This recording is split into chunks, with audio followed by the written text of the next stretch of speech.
Às margens do Rio São Francisco, existe um território onde a memória permanece viva.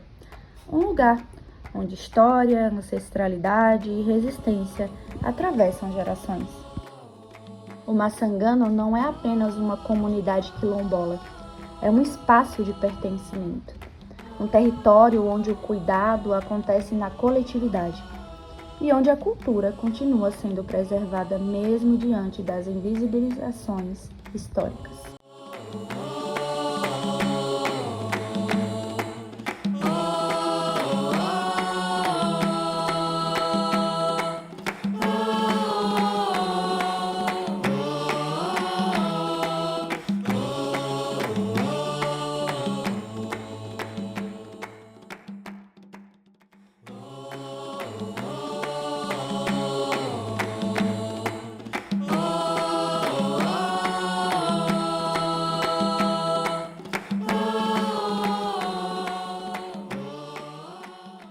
As comunidades quilombolas nasceram da resistência negra. São territórios construídos por descendentes de pessoas escravizadas que criaram formas próprias de existir, viver e cuidar. Mas durante muito tempo, essas histórias foram silenciadas. Recontar essas narrativas também é uma forma de resistência.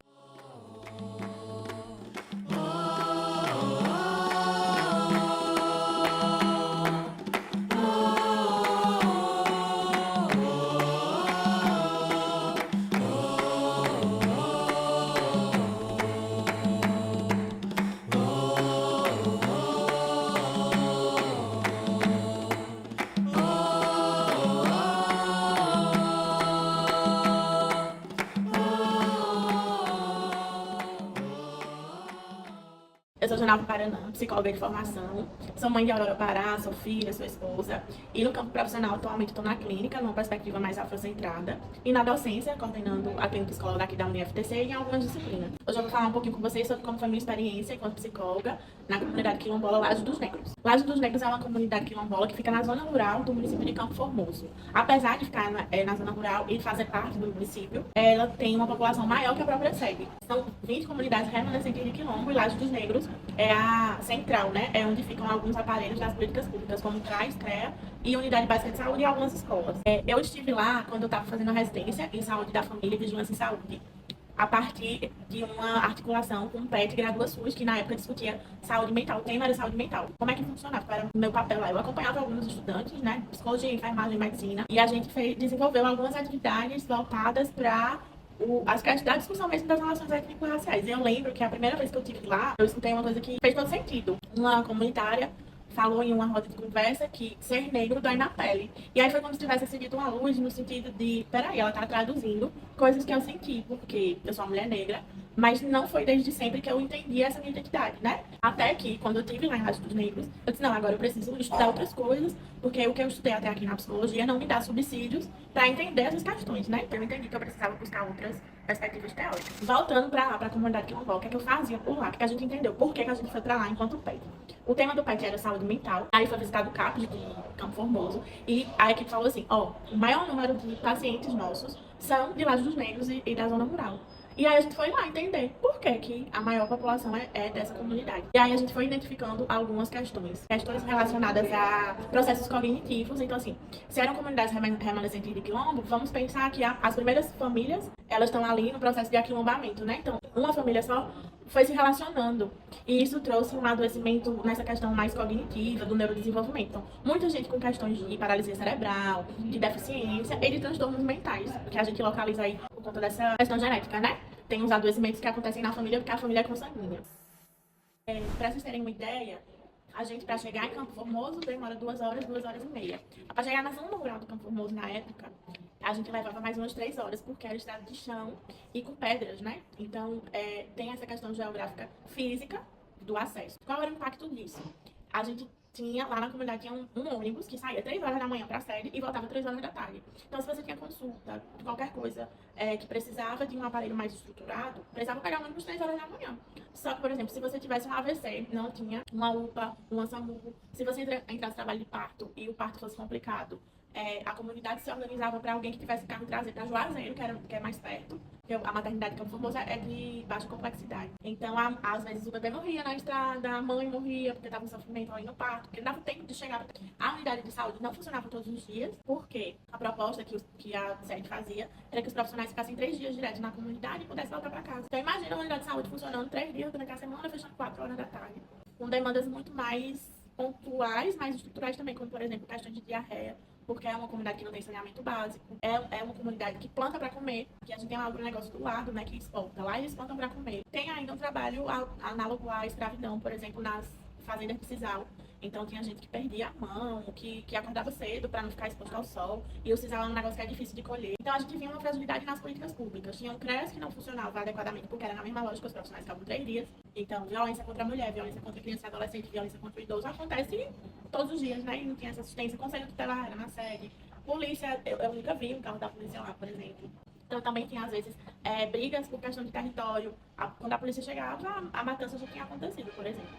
E aí a gente trabalhava isso com eles, assim, a gente fazia grupos e a gente trabalhava nesse sentido. Por que isso acontece? Para eles entenderem que ali era o resultado do racismo estrutural. A gente achava que era para eles entenderem aquilo, na verdade.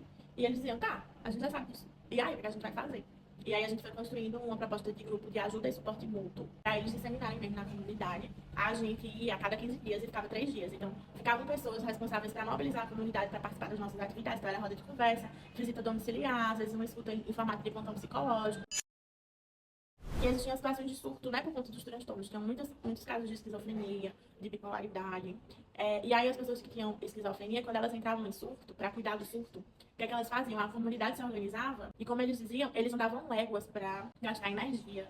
E aí a comunidade se organizava para acompanhar essas pessoas em surto nessas léguas. O que é essas léguas? Na distância que eles percorriam. Então, quando alguém entrava em surto, eles criaram essa tecnologia de fazer as pessoas andarem pelo território e a comunidade ia se ajudando, porque às vezes essa caminhada durava 1 dia, 2 dias. Tinham famílias inteiras de idosinhos, já com todos os filhos com algum comprometimento neurodivergente ou com algum transtorno, e idosinhos já bem velhinhos, mas que ainda estavam ali naquele cuidado daqueles filhos. Eu lembro de uma família específica que uma filha faleceu de um AVC, nem foi em decorrência das outras questões. Depois, muito provavelmente por saudade, os outros irmãos foram morrendo, e aí sim os pais puderam morrer. Então, o que a gente fez? A gente entende que a psicologia, como ela é nos ensinada, ela não dá conta dessas demandas. Por isso que a gente foi procurar outras referências. E aí a gente se encontrou com a Black Psychology, que faz uma análise de como o racismo e essas questões étnico-raciais trazem o sofrimento. E aí a gente foi estudar, a gente fez até grupos de estudo na época com alguns psicólogos da região, e o pessoal do PET participava. E a gente não adaptou, a gente estudou a partir dessas teorias. Em relação à adaptação, por exemplo, hoje eu continuo utilizando a análise bioenergética, mas com essa consciência de que alguns conceitos têm uma herança anterior. Então, hoje, 90% das pessoas que eu atendo são pessoas negras, e aí eu vou fazendo um casamento, entendendo, inclusive, o que é que na psicologia preta, que é a Black Psychology, quais são os conceitos que casam com a análise bioenergética, e que casam com outros conceitos que o Franz Fanon traz, que a Neuza Santos traz, e outros teóricos, né? Então, vou fazendo esse casamento. Na verdade, lá, eles têm uma posição racial. Eles sabem que eles são negros, eles sabem que tudo que vive é porque eles são negros. Então foi tipo assim, Joravão, acorda, né? O que você vive é uma bolha. Então eu aprendi muito mais com eles. E, inclusive essa questão sobre a identidade negra, eu aprendi muito mais com eles. Eu já sabia ali, não, eu sou negra, mas eu tava protegida. E quando eu fui pra lá, é como, tipo assim, você se depara com pessoas que não estão protegidas, que vivem questões de direitos humanos mesmo ali o tempo todo sendo ameaçado, sendo retirado, que você fica com vergonha da bolha que você vive. Porque tem gente aí que nunca estudou. Tem uma menina que eu tenho contato até hoje, na época ela era uma menina de 15 anos. E o sonho dela era fazer psicologia. E ela dizia, você vai me ajudar? E eu sabia que ela não tinha condições, que ela não ia ser psicóloga, que ela não ia conseguir estudar aqui. Eu não falei isso pra ela, óbvio. Mas eu vinha com esse sofrimento, que toda vez que a gente se encontrava, ela dizia, eu também quero fazer psicologia. Ela não tinha base, ela não tava conseguindo nem começar no ensino médio, porque tava tendo umas questões lá. Então, eu saí da bolha, tipo assim, saí da bolha, sabe? Então eu aprendi muito mais com eles mesmo, sem eles terem lido Franz Fanon, sem eles terem lido as coisas que eu leio, mas eles vêm além na pele o que esses teóricos conseguiram teorizar pra gente se aproximar dessa realidade. O machismo, ele é estrutural, né? E sim, existe, porque a gente vê também a violência contra a mulher tão enraizado lá, assim, existe sim, é diferente. Inclusive, as mulheres, elas ocupam um lugar ali de cuidadoras, inclusive de cuidadoras desses homens que também são violentos. A gente precisa entender que existe uma forma de sofrimento do homem negro também, porque ele é convocado a estar nesse lugar de algoz, porque isso não fazia parte, né, da comunidade negra. Então, para ele se sentir homem, ele precisa performar e estar próximo dos homens brancos, que são violentos, né? Então, assim, essas mulheres negras, elas estão ali no lugar de cuidadoras, e isso tem uma sobrecarga mental, uma sobrecarga física muito grande, né? Porque, por mais que sejam homens negros, eles também são machistas, são violentos. A gente precisa assumir um lugar de descolonizar, inclusive, os cursos da nossa formação, né? A gente vinha uma coisa ou outra, entendia ali que o racismo era preconceito e não é diferente. Então, acho que a gente precisa descolonizar a grade curricular, precisa ler, precisa colocar nas referências teóricas os estudiosos negros que pautam essas questões raciais. Então, a gente precisa assumir esse lugar de ignorância frente a isso, inclusive o lugar de racista, né? Nós somos uma sociedade racista e a gente precisa entender essas diferenças. Tem gente que fala assim, mas a pessoa negra também é racista. A pessoa negra, ela reproduz o racismo. Para ela sobreviver numa sociedade que é branca, que tem esses estereótipos, ela precisa negar a própria identidade, né, para se sentir inserida. Como é que eu vou assumir que eu sou negra se ser negro é ruim, se ser negro é feio, se ser negro enfim, né? Então a gente precisa entender como é que funciona essa engrenagem. Mas memória também é resistência. E contar essas histórias é uma forma de cuidado. Reflorestar o imaginário significa reconstruir narrativas apagadas. Significa reconhecer a potência que existe nesses territórios.